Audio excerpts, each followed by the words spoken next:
మహాగణాధిపతయే నమః. ఓం గురుభ్యో నమః. ఓం శ్రీమాత్రే నమః. పరమేశ్వర స్వరూపమైనటువంటి జ్యోతిష, వాస్తు మరియు ఇతర అనేకమైనటువంటి శాస్త్రములను మనకు అందించినటువంటి మహర్షులకి నమస్కారం. హయగ్రీవ హయగ్రీవ హయగ్రీవేతి యో వదయత్తస్య నిస్సరతే వాణీ జన్మకన్యా ప్రవాహవత్.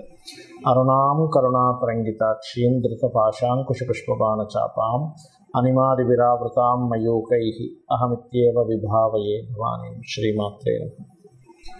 ప్రేక్షకులకి ఆ లలితాంబిక అమ్మవారి యొక్క అనుగ్రహం పరిపూర్ణంగా కలగాలని మనస్ఫూర్తి కోరుకుంటూ మనం ఈరోజు చెప్పుకోబోయే టాపిక్ ఏమిటంటే, చాలామంది వ్యాపారాలు చేస్తూ ఉంటారు. కొంతమందికి అద్భుతంగా కలిసి వస్తే మరి కొంతమంది నష్టపోతూ ఉంటారు. అదేవిధంగా ఆ వ్యాపారాల్లో కూడా కొంతమంది పార్ట్నర్షిప్స్లో చేస్తుంటారు.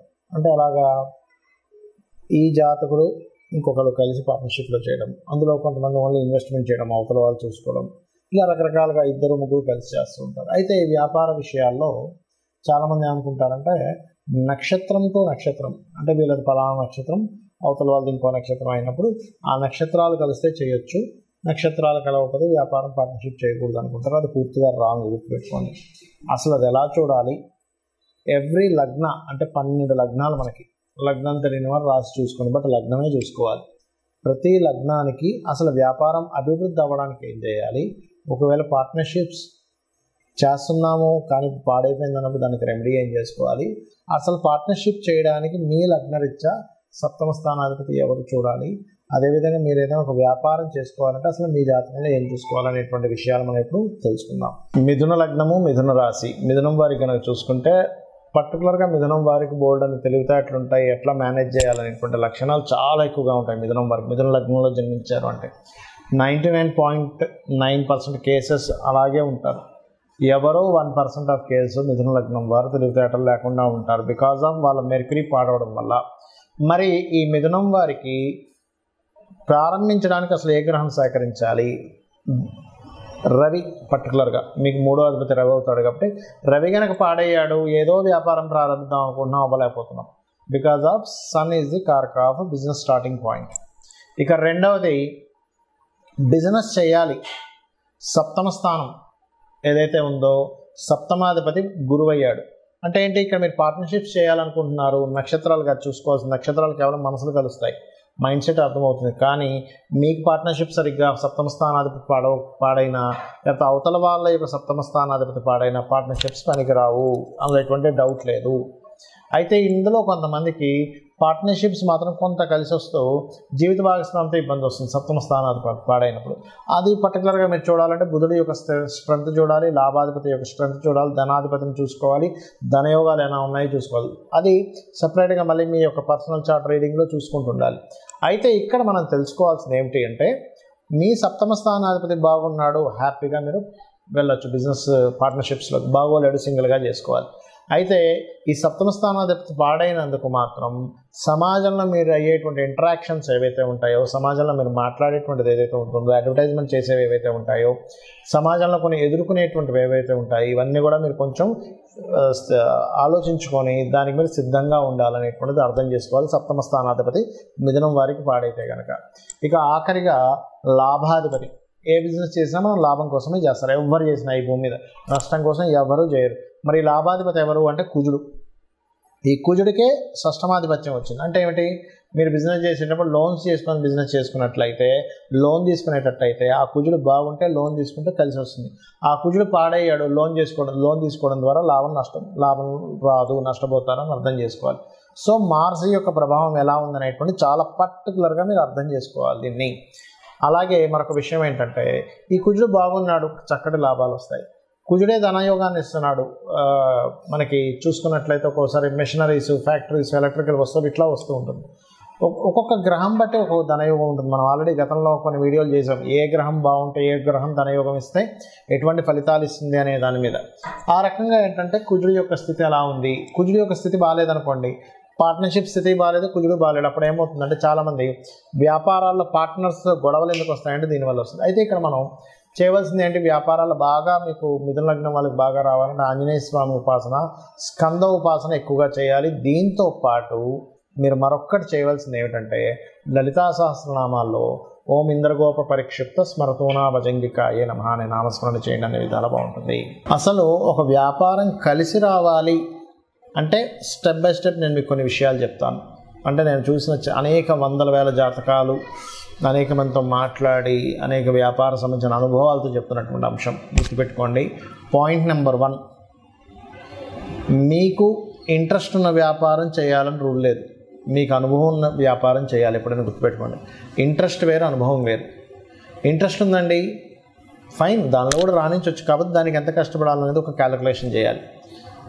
ఇక్కడ ఒక వ్యాపారం మనం ప్రారంభించేటప్పుడు ఆల్రెడీ డిమాండ్ ఉన్న వ్యాపారం మనం చేస్తున్నామా, డిమాండ్ని క్రియేట్ చేసి చేస్తున్నామా అంటే చిన్న ఎగ్జాంపుల్ చెప్తా. డిమాండ్ ఉన్న వ్యాపారం అంటే ఏమిటి? ఇప్పుడు స్కూల్స్ స్టార్ట్ అవుతాయి, నెక్స్ట్ స్కూల్ బ్యాగ్స్ అమ్మడం ఇస్ డిమాండ్ ఉన్న వ్యాపారం. మనకు మొన్న కోవిడ్ వచ్చింది, ఆ టైంలో మాస్కులు బాగా అమ్ముడుపోయాయి. బాగా వర్షం పడుతున్నప్పుడు మిరపకాయ బజ్జీలు ఎవరైనా కొనుక్కుంటారు. బాగా ఎండగా ఉన్నప్పుడు ఈ జ్యూస్ సెంటర్స్ కానీ, చెరుకు రసం బండ్లు కానీ ఇవన్నీ ఆటోమేటిక్గా అమ్ముడుపోతాయి. దాని గురించి మీరు పెద్దగా పబ్లిసిటీ చేయక్కర్లేదు. మనిషికి అవసరం బట్టి కొనేసుకుంటాడు, అర్జెంట్. ఇప్పుడు బాగా సిటీలో ఆ మధ్య ఒకసారి చూడండి, కోవిడ్ వచ్చినప్పుడు వ్యాక్సిన్స్ సంబంధించినవి, సమ్ టాబ్లెట్స్ సంబంధించినవి అవి బ్లాక్లో కూడా అమ్మారు. అంటే ఏమిటి? డిమాండ్ ఉన్న వ్యాపారం చేసేటప్పుడు డిమాండ్ ఏది ఉందో దాన్ని తెలుసుకుని వ్యాపారం చేయడం ఒకటి. రెండవది డిమాండ్ని క్రియేట్ చేసి చేయడం. అంటే ఒక వ్యక్తి ఒక వస్తువును ఒక రకంగా అమ్ముతున్నప్పుడు దాన్ని ఇంకా బాగా తయారు చేసి వేరే వాళ్ళకంటే నాది బాగుందని చూపించుకొని మార్కెట్లోకి వెళ్ళి అమ్మడం. ఈ రెండిట్లో మీరు దేన్ని బాగా చేయగలరు అనేది ఒకసారి ఆలోచించగలగాలి. ఇది పాయింట్ నెంబర్ 1. రెండవది, మీకు ధనం ఇచ్చేటువంటి కారకుడు నిజంగానే మీ జన్మజాతకంలో వ్యాపార యోగాలు ఉన్నాయా లేవా అనేది ఫస్ట్ చెక్ చేసుకోండి. అంటే వ్యాపార యోగం ఉంటేనే వ్యాపారంలో దిగాలి, వ్యాపార యోగం లేకపోతే వ్యాపారాల్లో దిగడం వల్ల నష్టపోవడం తప్పితే ఏమీ ఉండదు అక్కడ. దీన్ని ఎలా చూస్తారు అంటే బుధగ్రహం ఎలా ఉంది ఈజ్ మోస్ట్ ఇంపార్టెంట్. లాభాధిపతి ఎలా ఉన్నాడు, ధనాధిపతి ఎలా ఉన్నాడు. నిజంగానే బుధుడు రాసులకి లేదా ఈ యొక్క వ్యాపార కారకుడితో సంబంధం ఉందా, స్వేచ్ఛాయోగం ఉందా, అంటే శనికేతువులు ఎలా ఉన్నారు, శని రాహువులు ఎలా ఉన్నారు ఈజ్ మోస్ట్ ఇంపార్టెంట్. ఇక్కడ ఏదైనా ఒక వ్యాపారం సరే మీకు కలిసి వస్తున్న వ్యాపారం తెలిసింది, అందులో ఏంటి, అది సర్వీస్ ఓరియంటెడా ప్రోడక్ట్ ఓరియంటెడా తెలుసుకోవాలి. సర్వీస్ ఓరియంటెడ్ అయితే సర్వీసెస్ చేయడమే. అంటే లైక్ ఏదైనా ఇప్పుడు స్కూల్స్ ఉన్నాయి, సర్వీసెస్, అది ప్రోడక్ట్ కాదు. రియల్ ఎస్టేట్ సర్వీసెస్ అంటే మీరు మధ్యలో ఉండి మధ్యవర్తిగా ఎవరికైనా అమ్మిస్తున్నారు, కొనిపిస్తున్నారు, దట్ ఈజ్ సర్వీస్. అట్లా సర్వీసెస్ చేసేవి. డాక్టర్ ఉన్నాడు, సర్వీస్. ఆస్ట్రాలజర్ సర్వీస్, వాస్తు కన్సల్టెంట్ సర్వీస్, లేదా ఒక జాబ్స్ పెట్టించే కన్సల్టెన్సీ పెట్టుకుంటారు, అదొక సర్వీస్ అనమాట.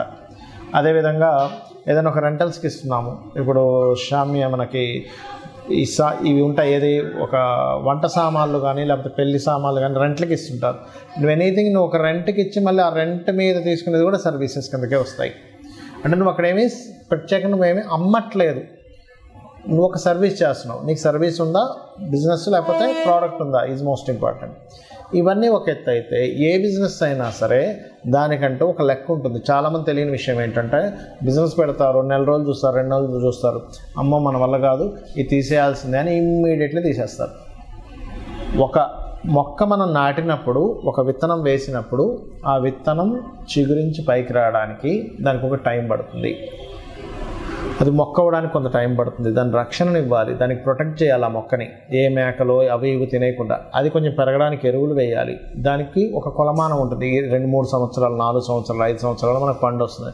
ఆ క్యాలిక్యులేషన్ రిస్క్ తెలిసిన వాళ్ళు దాన్ని యాజ్ ఇట్ ఈజ్గా ఒక రైతుకి తెలుసు. అదే మనకు చిన్నపిల్లలు అనుకోండి, రోజు ఆ విత్తనం వేసిన దగ్గర తీసి ఇంకా మొక్క రావలేదు ఏంటని చూస్తూ ఉంటే అది మొక్కే రాదు. సో ఈ క్యాలిక్యులేషన్ ఫస్ట్ ఆఫ్ ఆల్ మీరు తెలుసుకోగలగాలి. ఇంకోటి, అనుభవం ఉన్న బిజినెస్లు ఎందుకన్నానంటే, అనుభవం ఏం చేస్తుందంటే, ఇప్పుడు చూడండి ఒక చిన్న ఎగ్జాంపుల్ చెప్తాను మీకు నేను. ఒక బిజినెస్ ఉంది. ఏమిటి ఆ బిజినెస్ అంటే, చిన్న ఎగ్జాంపుల్ మీకు ఏం చెప్తాను, ఒక జ్యూస్ బిజినెస్సే ఉందనుకుందాం, లేకపోతే ఒక పాల వ్యాపారమే ఉందనుకుందాం.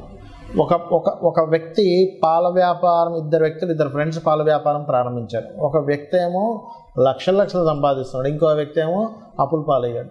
అదేంటారు, నువ్వు ఒక 50 గేదెలు తీసుకొచ్చావు, నేను 50 గేదెలు తీసుకొచ్చాను, బట్ మన ఇద్దరం ఎందుకు సక్సెస్ అయ్యాం, ఫెయిల్ అయ్యాం తీసుకుంటే, ఇతనికి అనుభవం ఉంది. ఎలాంటి అనుభవం ఉంది? సక్సెస్ అయిన వ్యక్తికి ఒక గేదెని చూసినప్పుడు, ఒక ఆవుని చూసినప్పుడు ఆ దాంట్లో సెన్సిటివ్ తెలిసిపోయేది, ఇది జబ్బులో పడబోతుంది అని. అదొకటి. రెండవది, ఇక్కడ ఇతను ఓన్లీ పాలతోనే వ్యాపారం చేశాడు, కానీ మిగతా వచ్చేటువంటి వాటితో కూడా ఈయన వ్యాపారం చేశాడు. ఏంటి, ఆవులు కూడా పెంచుకొని ఆవు యొక్క గోమూత్రం అమ్మడం, ఆ పిడకల్ని కూడా అమ్మడం, దాని ఎరువులు దానికి మార్చుకోవడానికి, వీటికి కూడా వ్యాపారం చేశాడు. అంటే ఏమిటి, ఒక వ్యాపారాన్ని ఎలా చేయాలి, ఆయనకు లాస్ వస్తుంది, నాకు లాభం వస్తుంది, వాట్ ఈస్ ద రీజన్.